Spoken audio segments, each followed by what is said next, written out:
Hello friends, तो आज की इस वीडियो में हम बहुत ही आसान तरीके से प्रेजेंट परफेक्ट कंटीन्यूअस टेंस के वाक्यों को बनाने के नियम सीखेंगे उदाहरण सहित।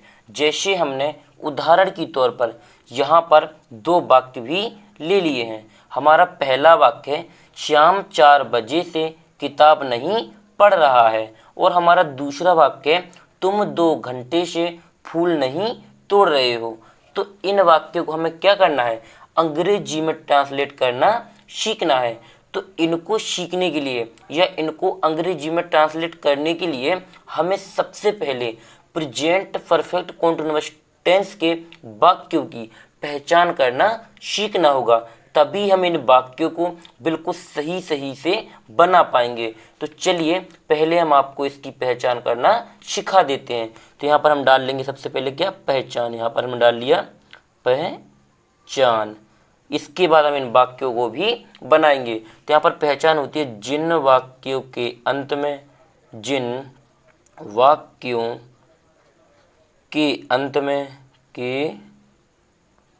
अंत में क्या आता है, रहा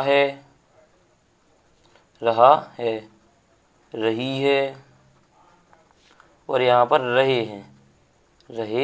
हैं तथा साथ में, यहाँ पर साथ में समय भी दिया जाता है। यहाँ पर समय भी दिया जाता है।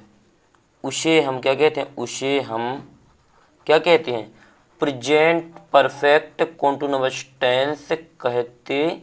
और यहाँ पर है, एक बार और समझ लीजिए, जिन वाक्यों के अंत में रहा है, रही है, रहे हैं तथा साथ में समय भी दिया जाता है, उसे हम प्रेजेंट परफेक्ट कंटीन्यूअस टेंस से कहते हैं।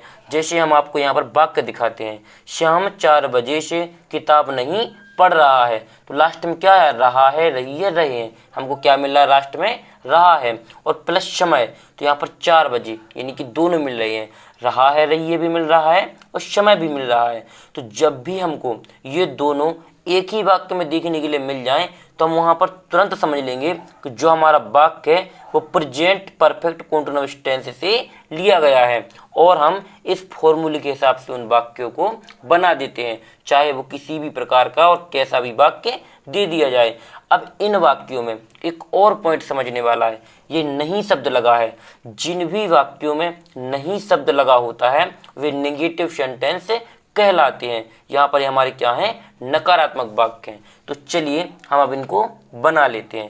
तो सबसे पहले क्या लिखा है इसमें, सब्जेक्ट। तो सब्जेक्ट हमारा क्या है, श्याम। तो यहाँ पर लिखेंगे हम श्याम, SHYAM।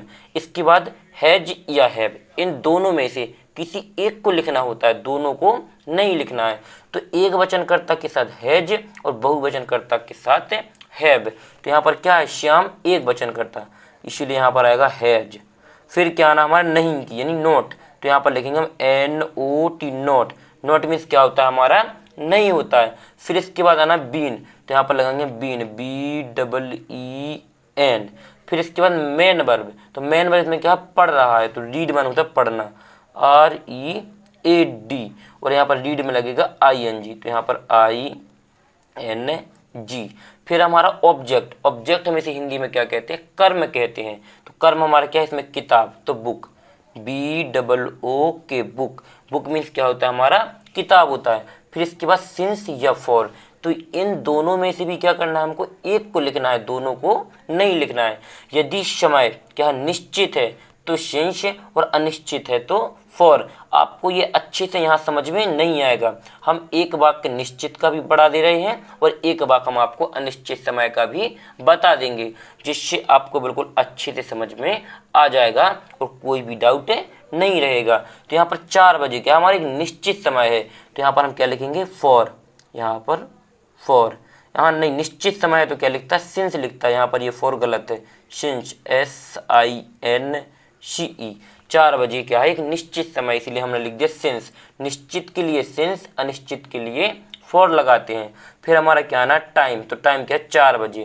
तो यहाँ पर 4 FOUR और यहाँ पर बजे की होती है ओ क्लॉक, CLOCK, और लास्ट में फुल स्टॉप। तो ये किस तरीके से होना, Shyam has not been reading book since 4 o'clock, यानी कि श्याम 4 बजे से किताब नहीं पढ़ रहा है। अब चलिए हम आपको ये दूसरा वाक्य सिखाते हैं। तो इसमें सबसे पहले सब्जेक्ट क्या है, तुम, तो यू, फिर क्या आना है हमारा, हैज या हैव। तो हमने आपको पहले भी बताया है, एक वचन के साथ हैज और बहुवचन के साथ हैव का प्रयोग किया जाता है। तो यहाँ पर तुम क्या है, एक बहुवचन करता है, इसीलिए आएगा यहाँ पर हैव, HAVE। फिर क्या आना है हमारा, नोट, तो यहाँ पर लिख देंगे हम note, NOT, note. Note means क्या होता है हमारा, नहीं होता है। फिर इसके बाद क्या लिखना है, बीन, तो यहाँ पर लिख देंगे हम बीन, BEEN। फिर इसके बाद क्या आनी है हमारी, मेन वर्ब, तो मेन वर्ब इसमें क्या है, तोड़ रहे हो, तो प्लक, PLUCK, और प्लक में क्या करेंगे हम, ING लगाएंगे, क्योंकि मेन वर्ब में क्या होना है, ING लगना है, तो हो जाएगा पिलकिंग। फिर लिखना है ऑब्जेक्ट, तो ऑब्जेक्ट क्या है इसमें, फूल, तो फ्लावर, FLOWER। फ्लावर क्या होता है हमारा, फूल होता है। फिर इसके बाद अब यहाँ पर देखिए सिंस या फॉर, तो निश्चित के लिए सिंस, अनिश्चित के लिए फॉर, 2 घंटे, ये क्या है, एक अनिश्चित समय है, क्योंकि हमको ये नहीं पता है कि ये सुबह के 2 घंटे हैं या शाम के हैं या दोपहर के हैं या रात के हैं या दिन के हैं, इसीलिए क्या है, एक अनिश्चित समय है, हमको निश्चित पता नहीं है। तो यहाँ पर आएगा फॉर, FOR, और फिर आएगा यानी 2 घंटे, तो यहाँ पर 2 भी लिख सकते हैं, और यहाँ पर हावर्स, HOURS, हावर्स मीन्स क्या होता है हमारा, घंटे। तो यहाँ पर किस तरीके से ना, you have not been plucking flower for 2 hours, यानी कि तुम 2 घंटे से फूल नहीं तोड़ रहे हो। अभी आपको इस वीडियो को नहीं छोड़ना है, हम आपको होमवर्क के तौर पर एक वाक्य दे रहे हैं जिसको आपको स्वयं से बनाना है। यदि आप बना लेते हो तो कमेंट बॉक्स में यस, और यदि नहीं बना पाते हो तो कमेंट बॉक्स में नो लिखकर जरूर सेंड करें। यदि आप बना लेते हो तो हम ये समझ जाएंगे कि आपको ये वाक्य अच्छे से समझ में आ गए हैं। तो यहाँ पर एक वाक्य है, सीता सुबह से, यहाँ पर सुबह से पत्र नहीं लिख रही है, यहाँ पर लिख रही है। यहाँ पर वाक्य है, सीता सुबह से पत्र नहीं लिख रही है। आप लोगों को क्या करना है, इस वाक्य को बनाना है, और यदि कहीं पर भी आपको इन वाक्यों में कोई डाउट लगे तो हमें कमेंट्स बॉक्स में जरूर बताएं। अगले वीडियो में हम आपका वह डाउट भी क्लियर कर देंगे। और यदि ये वाक्य और ये वीडियो अच्छे से समझ में आ गए हों और वीडियो पसंद आया हो तो वीडियो को लाइक करें और चैनल को सब्सक्राइब करें और बेल आइकन प्रेस करना बिल्कुल ना भूलें, जिससे आने वाले हमारे और वीडियो सबसे पहले आप लोगों तक पहुंच सकें। Thank you. वीडियो को लास्ट तक देखने के लिए। मिलते हैं किसी और एक अच्छी वीडियो के साथ में, जब तक अपना ख्याल रखें।